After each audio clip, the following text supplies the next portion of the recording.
I'm not interested in expensive. I'm interested in good. You know, so sometimes good means it's expensive. Sometimes it doesn't. And so there's a balance here, in that I don't want to throw money or waste money, but I want to buy something that's going to last a long time. It's going to do what I want it to do, and it's going to look good and do, and the experience, the function of it is most important to me.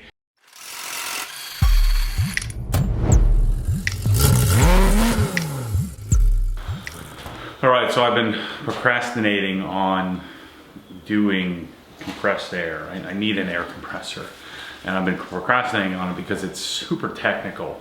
I actually have, believe it or not, I have the darn textbook of supply side and compressed air systems, and I've gotten through about 3 pages of the thing. I think it's like 800. And so just everything just seems to line up in my life these days because from putting myself out there. But James Reese is here from Eastwood, and he reached out to me. They have this new technology, it's called the scroll compressor. And so he's nuts. He just drove up here from Fort Lauderdale on vacation to come check out the base so we could think through how we're going to plumb this, where we're going to put stations, what kind of piping and things where we'll need to do that, where we'll put the filtration, the oil filter, where all that will go. And so we're going to take you through that here today. And he's going to help me sort through some of the things. If you've done a compressed air system before, it's probably not all that complicated. But if you haven't, and you try to find any information about it just doesn't exist. And so I'm going to share this process. I'm sure this is going to be a multi-part video series when I'm talking about fittings and piping and the actual compressor and getting electrical in place and getting it all set up. But I did want compressed air in the wash bay. This system probably won't be as sophisticated as the main garage when I do build that. But I do want compressed air. I can blow out things in the car. Who knows, maybe even I'll be able to get rid of the leaf blower and just use the compressor if I get the air stations with the connections in the right spot, the hoses in the right spot. So we're going to take you through that thought process here today. Tell me what you think. Is it Reese? Reese, I'm pretty sure. Yeah. It's spelled yellow. So James is a real man from Pennsylvania. So he's here. It's like about 55 degrees, and he's warm. I'm freezing my balls off. So when talking about air, I think this is where I want to put it. So what I'll do is I'll just get a wireless. I've hardwired this sub, so I'll just get a wireless adapter. I'll probably move the sub over to the other corner. And I think that I would want to put, as long as I have room to open the doors here. The other nice thing is the new unit's black. Yeah. So I like that. It matches the black cabinets. I think without the wheels on the unit, it's about 33, 36 inches. And it's probably about 40 inches wide.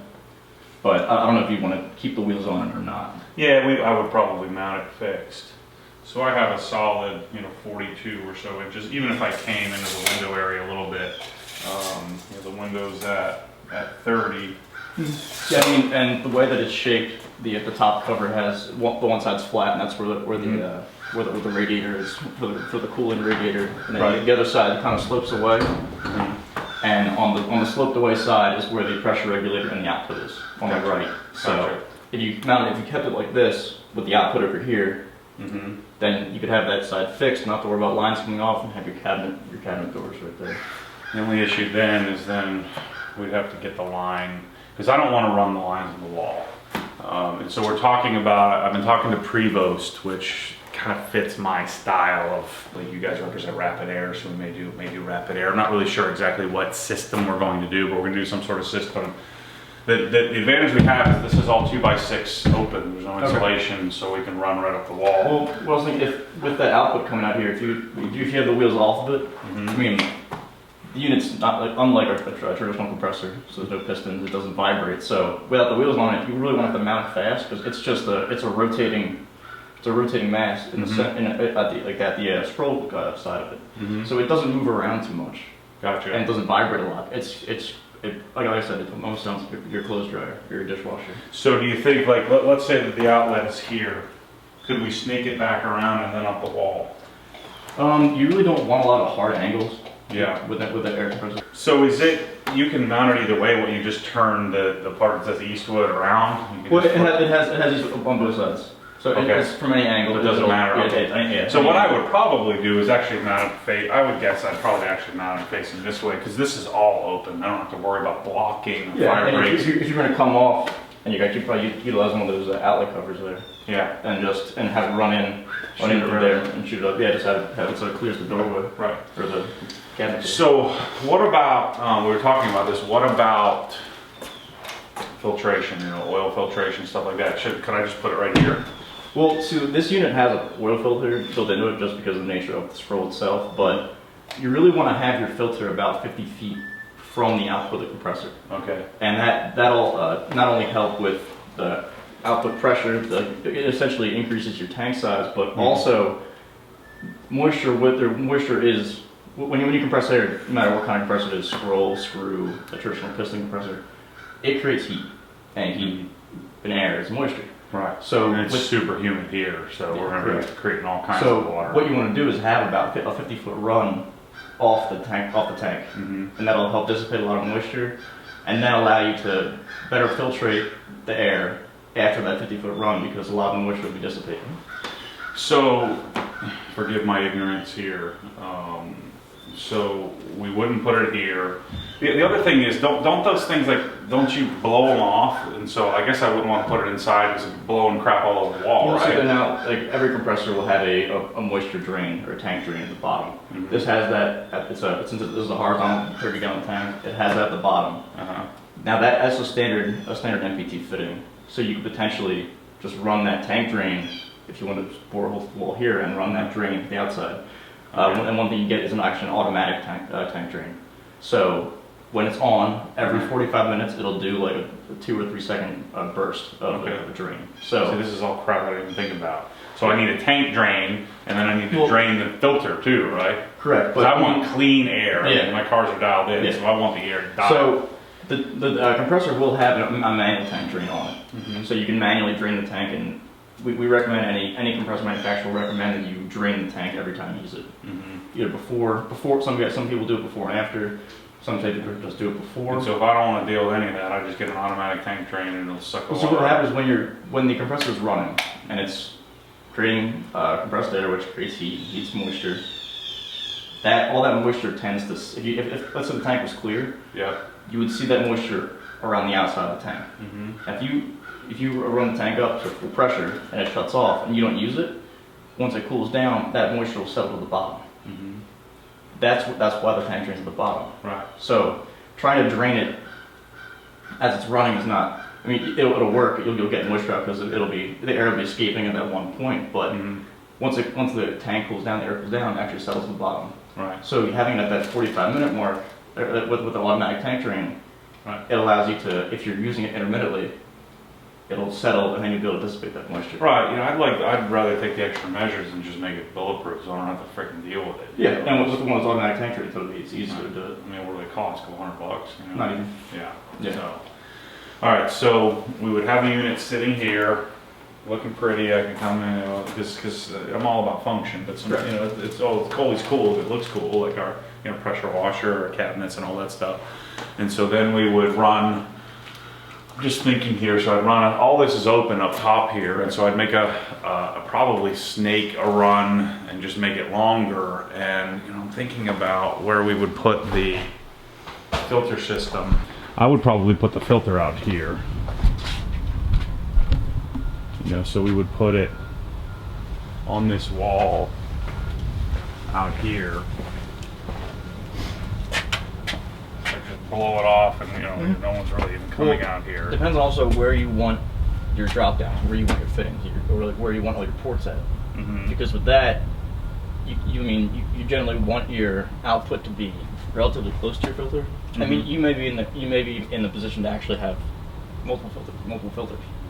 Yeah. So if you had your filter mounted here, that's kind of out of your wash bay, and you'd be able to drain off any moisture collected from the filter.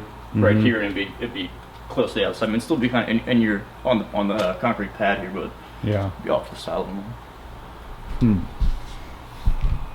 I wonder what about electrical near the filtration? You could have it below as well. You could just have it below here. And then off of that, if you wanted to have a hose reel mounted somewhere on one of the pillars here, that's... Yeah, this is what I need to think through.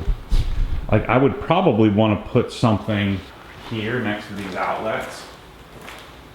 And I guess it would probably be, I'd probably do one on each side.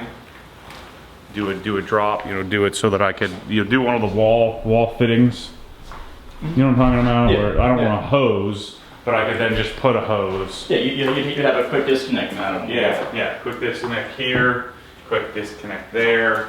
I'd probably also want one here, that way I could do one of those little pigtail, one of those little, those little squiggly ones that are... Yeah, I think I would want reels out here.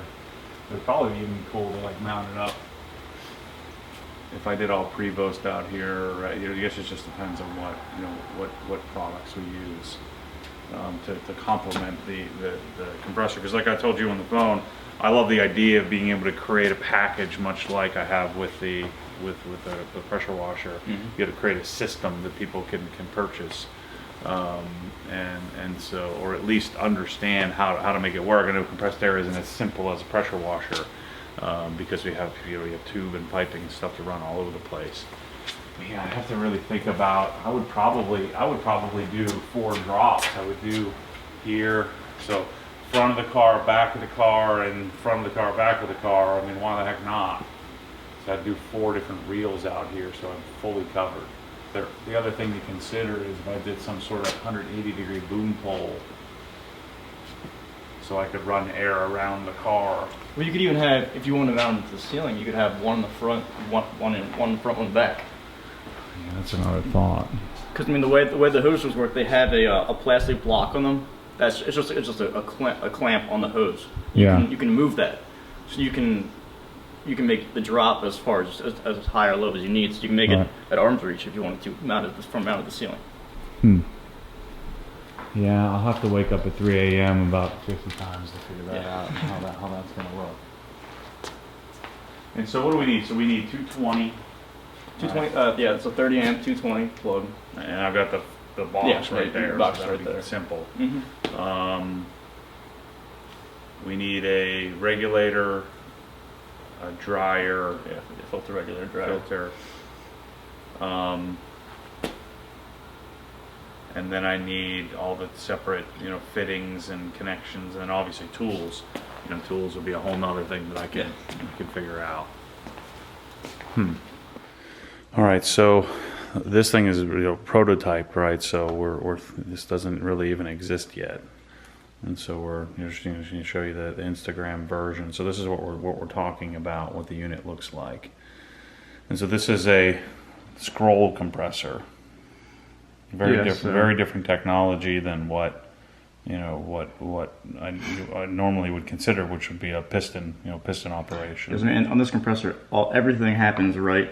This air intake's in the way, but right behind here is a cylindrical chamber that has the 2 opposing scrolls. Mm-hmm. That's where all the compression takes place. Mm-hmm. Everything else here is just a oil tank, an oil separator, and a radiator just to dissipate heat. So the cool thing about this, the reason why I'm so intrigued, is the size. For the wash bay specifically. In the main garage I'll have plenty of room, but in the wash bay, so it's a 30-gallon tank, but I'm going to get performance, similar to a 60. So anything that I'm going to be using, like a Rupes LHR 75, the 3-inch DA, the compressed air version.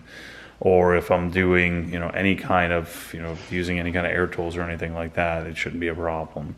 So pull up the drying, the system we were looking at, and there's a chance that I might be doing, Prevost stuff, and so they might provide the filtration as well. I'm not really sure. I mean, currently we have a few different configurations. So we have a 2-stage here, which this is just this is an oil separator and a smaller desiccant. So on the right here. Mm-hmm. Is that's the moisture separator, and this is the oil separator. Mm-hmm. So this will be coming right off your tank, and this is outputs to your tools.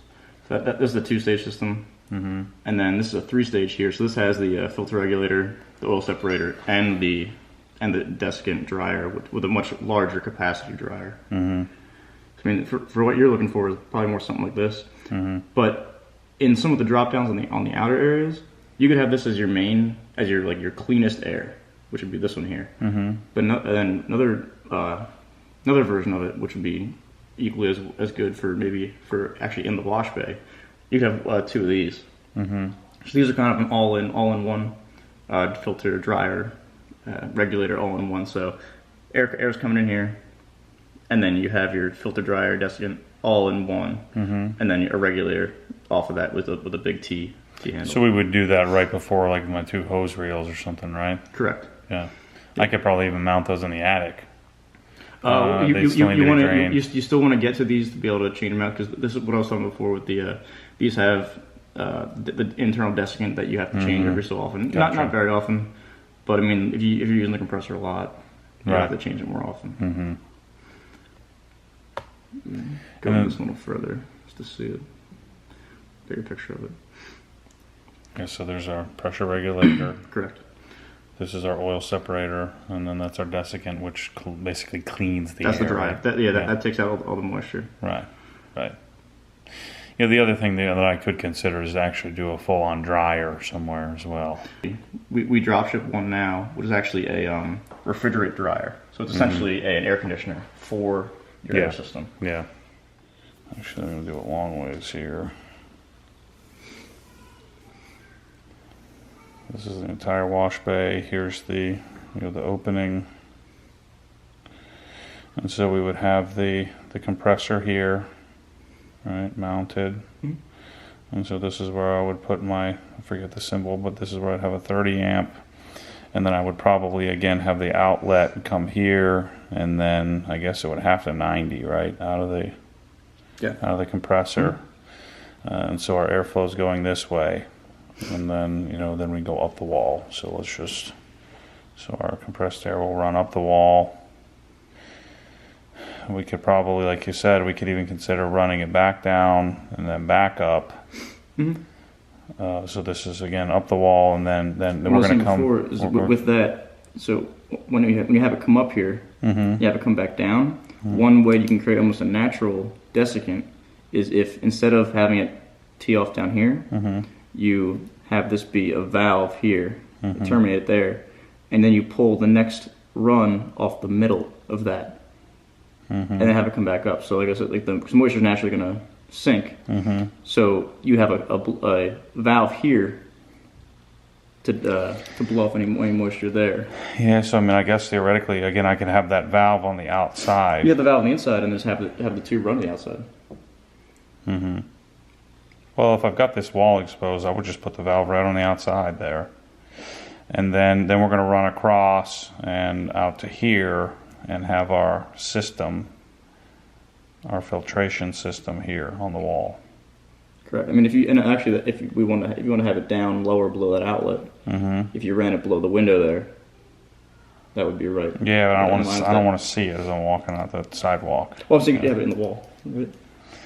And so then I would do a drop here. I would do a drop here. I would probably do one on each of or a quick disconnect on each side of the TVs here. So on the sides of your bench. I would probably then again. I really like the idea of here's my columns. I really like the idea of doing a hose reel here, here, and here, and get it from any angle. Your idea of doing one on the ceiling as well. I mean, I don't want so many darn hose reels hanging out all over the place where it looks ridiculous. So I'd have to decide, do I want to do front and back, or do I want to do? I would probably err on the side of doing. And at all 4 corners, you avoid the risk of having to drape it over a vehicle at any point in time. Yeah, that's what I'm thinking. And so, we would have reels, with 50 foot would get, because this is like you could even downsize to 25 foot for each one of those. I would probably put some sort of some additional filtration maybe on the columns. Maybe on the column in between these lines, or I guess maybe before these lines here. And that's not all that big of a run from there to there. That's what I need to think through. so if you're off of here, you'd then have one probably go back up and over across, and then on that first column, you could put one of these, and also the same on that first column, put one of these, and then have it. Because the way these are, they come in one side out the other. So you'd have it come across above, down the column, into one of those, back up the column to your first hose reel, and then just have it tee off to the next hose reel. Yeah, so have good clean air, filtered, dry air. Yeah, and you use this as like your last resort type filter. Right. You know, with drying the car, blowing off the car, I don't know if I want to have all these freaking hoses hanging out all over the place. I mean, I could, again, if I have... You could even just do one and one. Yeah, 1 and 1 with a 50-foot hose. I could get all the way to here. I could get all the way out here. That's probably the ticket. And then I only have 2 hoses out, so I can reach the entire car. How many columns are there? There's 3 columns each side out there? I think there's 4. Tornador makes some stuff where they have some cool little nozzles to blow things off. Yeah, so that would blanket the whole spot, and I'd probably want to do another drop out here somewhere in case I'm ever doing anything in that in the future. Filling your trailer tire or something like that. Yeah. Yeah, man. But that one wouldn't need to be as filtered regulated if you're just using it as for tools. Yeah, these are going to be the 2. These are going to be the most important because they'll be the ones doing the running the air tools. They'll be the ones that will be blowing off anything in the engine bay or anything like that. They'll be possibly drying the car. I mean, one thing to consider: every time you go into one of these units, you're generally going to go to a fitting, and a lot of times the fittings neck it down.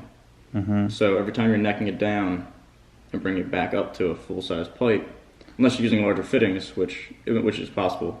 Yeah, we're losing pressure, right? We're losing CFM, right? Not only pressure, you're going to lose flow, which is really more important with air tools is the actual the CFM, not necessarily the pressure. Yeah, that'll be pretty sweet, man. And I get all awesome fittings and everything for this. So this is what I'm thinking about. Just all these cool, amazing crafted parts and pieces that get me all fired up, and maybe even like their drying system. I don't know. They don't make air compressors, right? They just make support products. And so all this stuff, I mean, their catalog is like 200 pages, so it like makes my brain hurt. But see what I'm saying? I can have one of these little funky hoses that just sort of temporarily stick on the workbench if I'm doing anything. I have these hose reels all over the place and tools, and so we'll think through doing this versus Rapid Air and Eastwood and craft an awesome system. That's one of those refrigerated air dryers. So that's a plug-in unit. That's actually just a big copper coil with a fan blowing across it, so it's just like your air conditioner. Actually, super cools the air, and cooler air will carry less moisture. See, I don't know if I'm going to go that extreme in the wash bay, but in the garage certainly. What I need to do is get a company to craft some sort of system that works well for drying cars. That could be my next patent, my first patent. See, here's another problem, and this is something that I think Prevost is going to solve for me. Is that you notice there's all these different sized fittings, all these different types. There's 1/4 inch and 3/8, and then there's different depending on the application. I mean, there's like a whole page of different types, or pages and pages of different types of fittings. And some are better than others, some are for different applications. But figuring all this stuff out just takes time and energy for a do-it-yourselfer like me. And so I'm going to work through the process of figuring out which of these make sense, and then be able to share that information with you. Anyway, so the idea of crafting a system like this, this is the initial thoughts, the initial planning, and James was cool enough to come up so we could you could see it. So as we're thinking through this and as we figure this out, he's forgotten more than I know about compressed air. But as we're thinking through this system, I think the first thing I need to do is decide, you know, where do I want the drops to go, and then that will dictate what, you know, what size piping and how much piping I'm going to need, and then what fittings am I going to need, and I have to make a decision, you know, on what products specifically I'm going to use to support this scroll compressor. And I'll have more information. I mean, this compressor doesn't exist yet, right? Yeah, I mean, we have one working prototype as of now. Right. So we're talking about something that is coming to market, but doesn't. That, you know, this is something that that is very, very different than anything else on the market. The price versus performance, I think, kind of meets what us obsessed guys are looking for. Yeah, I mean, and price versus performance, like, there's really not much out there that even remotely compares to this unit. Yeah, and part of my holdup on all of this stuff has been, you know, the units I've been looking at are, you know, $10,000, $11,000, $12,000, and I just don't want to put that. I just don't want to spend that money. I'd rather buy another car. Yeah, I mean, and especially like units like that, they're great for a shop that has 6, 7, 8 guys using it at one time, with painting cars, using air tool, impact gun. Those units are great, 'cause I mean, they can support that. But with those units, when you get into something like that, they have a big price tag. They also have a lot of maintenance. Yeah, there's a lot of support products that you need to go along with those units. And that's what I'm afraid of, is I don't want to underutilize the thing and then have issues. And that's, again, part of the holdup for me has been, you know, I'm going to get an oversized compressor. I'm going to spend all this money and have this awesome system. It's going to break all the time because I didn't size it right. Yeah. You know, I bought something that's just too overhead what I'm using, which is going to be blowing off a wet car. Yeah. Filling up tires, and, you know, maybe getting out an impact, you know, occasionally. And a system like that, you'll be with a system with one of those expensive ones. It's more than you'll ever need. Well, but that's my life. Yeah, but I mean, this house is more than I'll ever need. To the extreme where the stove that I bought is more than I'll ever need. You know, yeah, but to the extreme where you could have 15 guys doing what you're doing at the same time and not push straight on the system. But that's one thing we did with this. We saw those units at that price point and realized that a guy like you wants that in their home garage, but doesn't want to have all the tag along with it. That whether it's the maintenance, whether it's the cost of the compressor itself. But so this unit takes that technology that big industry uses, but just downsizes it. And I think this speaks to what my message has been, is that I'm not interested in expensive. I'm interested in good. You know, so sometimes good means it's expensive. Sometimes it doesn't. And so there's a balance here, in that I don't want to throw money or waste money, but I want to buy something that's going to last a long time, it's going to do what I want it to do, and it's going to look good and do, you know, and the experience, the function of it is most important to me. I mean, I'm not obsessed with the compressor and how it works. I'm interested in it to some extent. I'm more concerned with, how are we going to install it? Where are the fittings going to go? How's that going to feel when I touch it? What's that going to be like? And so that's more important to me than the inner workings of, do I have the highest possible end machine? Correct. Again, I don't want it to be expensive. I want it to be functional. I want it to be high quality, last a long time. But I don't want it to be cheap, and I don't want I don't want companies to cut corners. And I think this fits people. I think this is what I've been looking for. And again, like I said in the beginning of the video, it just keeps happening to me. All these accidents where I just keep connecting with the right people at the right time to find the right product that makes sense. It's super cool. Anyway, I'm going to take you through this. This is my initial thoughts, fumblings through what I'm going to decide to do, and I'll keep you posted. This will probably take months. I mean, shoot, this unit isn't even in production yet, so don't get too excited. I'm not doing this tomorrow, but I'm going to take you through the process as I think through fittings, as then I think through all the different parts and pieces that go into the design of this system, and then who knows, maybe I'll offer it as a package to save everybody the trouble of trying to figure this stuff out, because I know this is going to take me a lot of time and effort and leveraging the brains of guys like James to help me think through it. Anyway, thanks for watching, and as always, stay tuned for more crazy. Because what happens when the force pulls you back, your foot naturally comes off the gas. You have to keep your foot to the floor.